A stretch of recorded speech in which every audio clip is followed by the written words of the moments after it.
March 29 കുരുത്തോല ഞായറാഴ്ച. മത്തായി 26 14 മുതൽ 27 66 വരെ വാക്യങ്ങൾ.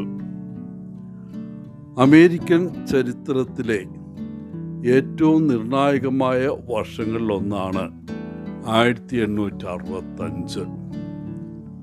ആഭ്യന്തര യുദ്ധത്തിൻ്റെ അന്ത്യം, 13ാം ഭേദഗതിയിലൂടെ അടിമത്തം നിർത്തലാക്കൽ, പ്രസിഡന്റ് ലിങ്കന്റെ കൊലപാതകം എന്നിവയായിരുന്നു അത്.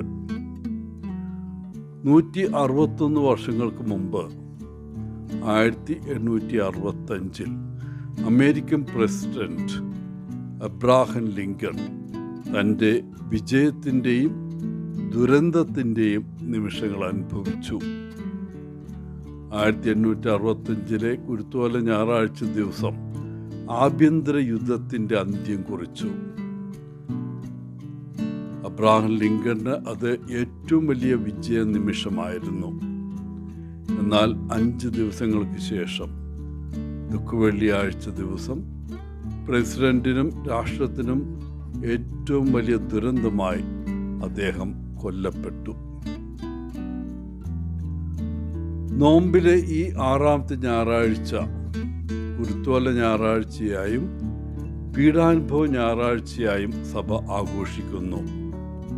ഇന്നത്തെ ആരാധനക്രമം പരസ്പര വിരുദ്ധമായ നിമിഷങ്ങളെ സംയോജിപ്പിക്കുന്നു.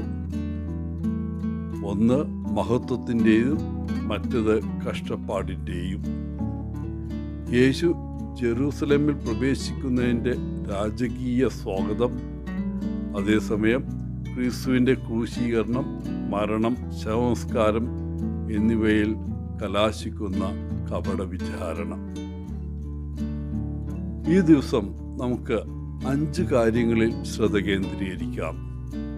ഒന്നാമതായി, യേശു നമ്മെ ചൊല്ലി കരയാൻ ഇടയാക്കരുത്. പകരം യഹൂദ വചനം പറയുന്നത് പോലെ സ്വർഗം അനുദപിക്കുന്ന പാപിയെ ഓർത്ത് സന്തോഷിക്കുകയും അനുദപിക്കാത്ത കഠിനഹൃദയനായ ഒരാളെ ഓർത്ത് കണ്ണീർ പൊഴിക്കുകയും ചെയ്യുന്നു എന്ന് ഓർക്കുക. നമുക്ക് നമ്മുടെ പാപങ്ങളെക്കുറിച്ച് അനുദപിക്കുകയും കരയുകയും ചെയ്യാം. ഈ നോമ്പിൻ്റെ അവസാന ആഴ്ചയിൽ നാം ധൂർത്തപുത്രനെ അനുകരിക്കുകയും അനുരഞ്ജനത്തിൻ്റെ കൂദാശയിലൂടെ നമ്മുടെ സ്നേഹനിധിയായ പിതാവായ ദൈവത്തിലേക്ക് മടങ്ങുകയും ക്രിസ്തുവിൻ്റെ പുനരുദ്ധാനത്തിൻ്റെ സന്തോഷത്തിൽ പൂർണ്ണമായി പങ്കുചേരുകയും വേണം. 2, നാം ഫലം കായ്ക്കുന്ന ഫലവൃക്ഷങ്ങളാകണം. അല്ലാതെ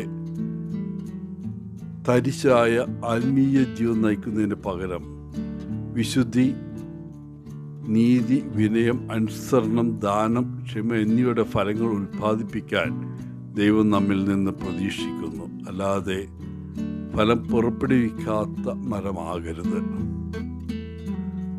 3, നമ്മുടെ ഹൃദയങ്ങളെ അശുദ്ധമാക്കരുത്. അങ്ങനെ യേശുവിനെ തൻ്റെ ചാട്ടുവാറുകൊണ്ട് ശുദ്ധീകരിക്കാൻ നമ്മൾ അനുവദിക്കരുത്. അശുദ്ധവും അന്യായവും മായ ചിന്തകളോടും വാക്കുകളോടും പ്രവൃത്തികളോടുമുള്ള നമ്മുടെ ആസക്തിയാൽ നമ്മുടെ ആത്മാക്കളെ, പരിശുദ്ധാത്മാവിൻ്റെ ആലയത്തെ അശുദ്ധമാക്കുന്നത് യേശുവിന് സഹിക്കാൻ കഴിയില്ല. 4, യേശുവിൻ്റെ അനുയായികളായ നമ്മൾ കുരുത്തോല ഞായറാഴ്ചയിൽ ചെയ്യുന്നത് പോലെ വിശുദ്ധവാരത്തിൽ യേശുവിനെ നമ്മുടെ ഹൃദയങ്ങളിലേക്ക് ഒരു പ്രത്യേക രീതിയിൽ സ്വാഗതം ചെയ്യേണ്ടതുണ്ട്. നമ്മുടെ ജീവിതത്തിൻ്റെ എല്ലാ മേഖലകളിലേക്കും യേശുവിനെ നമ്മുടെ കർത്താവും രക്ഷകനുമായി സ്വാഗതം ചെയ്തുകൊണ്ട് ഓശാന പാടുകയും ഈ വിശുദ്ധവാരത്തിൽ നമ്മുടെ ജീവിതം യേശുവിന് സമർപ്പിക്കുകയും ചെയ്യാം. 5, യേശുവിനെ ചുമന്ന എളിയ കഴുതയെപ്പോലെ ആകാൻ നാം തയ്യാറാകേണ്ടതുണ്ട്. ലോകത്തിലേക്ക് യേശുവിനെ വഹിക്കുന്ന സമയത്ത് നാം ഈ ദിവസം യേശുവിന് ലഭിച്ച അതേ സ്വാഗതം ഒരുപക്ഷെ നമുക്ക് ലഭിക്കാം. എന്നാൽ പിന്നീട് അതുപോലെ തന്നെ എതിർപ്പുകളും കുരിശുകളും പരീക്ഷണങ്ങളും നമുക്ക് നേരിടേണ്ടി വന്നേക്കാം. കഴുതയെപ്പോലെ ക്രിസ്തുവിനെ അറിയാത്ത ഒരു ലോകത്തിലേക്ക് കൊണ്ടുപോകാൻ നാം വിളിക്കപ്പെട്ടിരിക്കുന്നു. അതിനാൽ പ്രിയപ്പെട്ടവരെ, ഈ വിശുദ്ധ വാരത്തിൽ നമുക്ക് സുതാര്യമായ ക്രിസ്ത്യാനികളാകാം. മറ്റുള്ളവർക്ക് യേശുവിൻ്റെ സാർവത്രിക സ്നേഹവും നിരുപാധിക ക്ഷമയും ത്യാഗപരമായ സേവനവും നമ്മിൽ കാണാൻ കഴിയട്ടെ.